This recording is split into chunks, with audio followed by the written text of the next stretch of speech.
राधे राधे। जय जय श्री राधे। श्री हरिवंश राधा वल्लभ लाल की जय हो। सभी संतों हरिभक्तों की जय हो। हमारे ठाकुर जी महाराज की जय हो। युगल जोड़ी सरकार की जय हो। बाके बिहारी लाल की जय हो। जय श्री राधे।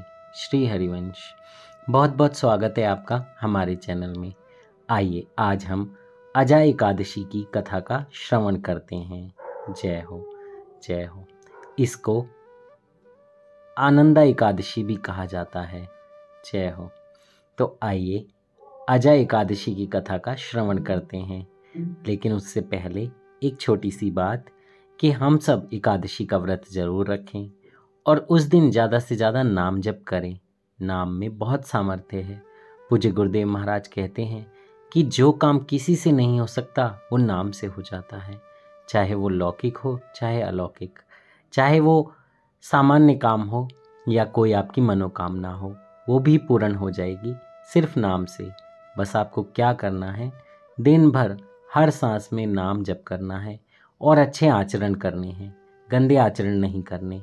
जैसे कि किसी के साथ बुरा व्यवहार करना, किसी को धोखा देना या किसी पराई स्त्री पर गलत नज़र डालना, कोई भी बुरा काम आपको नहीं करना है। चोरी डाका ये सब नहीं करना है। तो अच्छे काम कीजिए, नाम जप कीजिए, आपकी सारी मनोकामनाएं पूर्ण हो जाएंगी। जय हो। अर्जुन ने कहा, हे पुंडरीकाक्ष, मैंने श्रावण शुक्ल एकादशी अर्थात पुत्रदा एकादशी का सविस्तार वर्णन सुना। अब आप कृपया करके मुझे भाद्रपद माह के कृष्ण पक्ष की एकादशी के विषय में भी बतलाइए। इस एकादशी का क्या नाम है और इसके व्रत का क्या विधान है और इसका व्रत करने से किस फल की प्राप्ति होती है। तो भगवान श्री कृष्ण ने कहा कि हे कुंती पुत्र, भाद्रपद माह के कृष्ण पक्ष की एकादशी को अजा एकादशी कहते हैं। इसका व्रत करने से सभी पाप नष्ट हो जाते हैं। इस लोक और परलोक में मदद करने वाली इस एकादशी व्रत के समान दूसरा कोई व्रत नहीं है। जय हो जय हो। कैसे भगवान बता रहे हैं कि इसका व्रत करने से क्या क्या लाभ होने वाले हैं और कितना हमको इसका फायदा होने वाला है। अब ध्यानपूर्वक इस एकादशी का महात्म्य श्रवण करो। पौराणिक काल में भगवान श्री राम के वंश में अयोध्या नगरी में एक चक्रवर्ती राजा हरिश्चंद्र नाम के एक राजा हुए थे। राजा अपनी सत्यनिष्ठा और ईमानदारी के लिए प्रसिद्ध थे। एक बार देवताओं ने इनकी परीक्षा लेने की योजना बनाई। राजा ने स्वप्न में देखा कि ऋषि विश्वामित्र को उन्होंने अपना राजपाट दान कर दिया है। सुबह विश्वामित्र वास्तव में उनके द्वार पर आकर कहने लगे कि तुमने स्वप्न में मुझे अपना राज्य दान कर दिया है। राजा ने सत्यनिष्ठ व्रत का पालन करते हुए संपूर्ण राज्य विश्वामित्र को सौंप दिया। दान के लिए दक्षिणा चुकाने हेतु राजा हरिश्चंद्र को पूर्व जन्म के कर्म फल के कारण पत्नी, बेटा एवं खुद को बेचना पड़ा। हरिश्चंद्र को एक डोम ने खरीद लिया जो शमशान भूमि में लोगों के दाह संस्कार का काम करवाता था। स्वयं वह एक चांडाल का दास बन गया। उसने उस चांडाल के यहाँ कफन लेने का काम किया, किंतु उसने इस आपत्ति के काम में भी सत्य का साथ नहीं छोड़ा। जब इसी प्रकार उसे कई वर्ष बीत गए तो उसे अपने इस नीच कर्म पर बड़ा दुख हुआ। तो वह इससे मुक्त होने का उपाय खोजने लगा। वह सदैव इसी चिंता में रहने लगा कि मैं क्या करूं, किस प्रकार इस नीच कर्म से मुक्ति पाऊं। फिर क्या हुआ, एक बार की बात है, वह इसी चिंता में बैठा था कि गौतम ऋषि उनके पास आ पहुंचे। हरिश्चंद्र ने उन्हें प्रणाम किया और अपनी दुखभरी कथा सुनाई।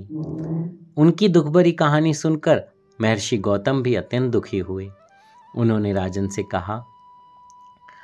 से कहा, हे राजन, भादो माह के कृष्ण पक्ष की एकादशी का नाम अजा है।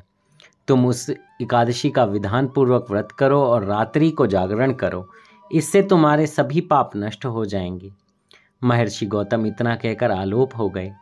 अजा नाम की एकादशी आने पर राजा हरिश्चंद्र ने महर्षि के कहे अनुसार विधान पूर्वक उपवास तथा रात्रि जागरण किया। इस व्रत के प्रभाव से राजा के सभी पाप नष्ट हो गए।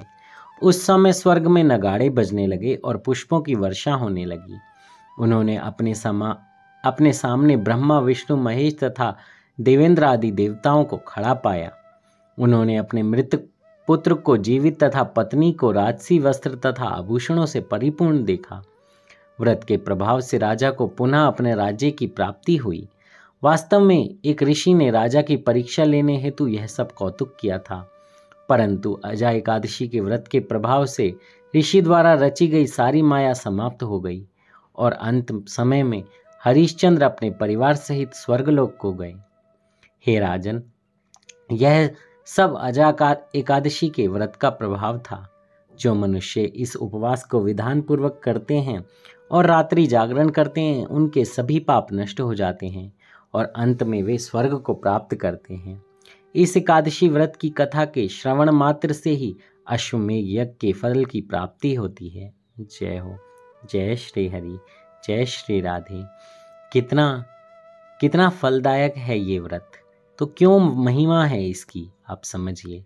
ठाकुर जी जब इस कथा को कह रहे हैं, वो भी स्वयं कह रहे हैं अर्जुन से, तो कितनी महिमा है इसकी। उनकी बातों पर हमें विश्वास करना चाहिए।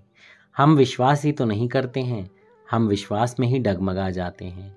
इसलिए ठाकुर जी पर पूर्ण विश्वास रखिए और नाम जप ज़्यादा से ज़्यादा करते रहिए और यही प्रार्थना उनसे कीजिए कि मुझसे कोई भी त्रुटि हो जाए तो आप मुझे क्षमा करना, क्योंकि हम तो त्रुटि करते ही रहेंगे और हमसे त्रुटियां होती ही रहेंगी।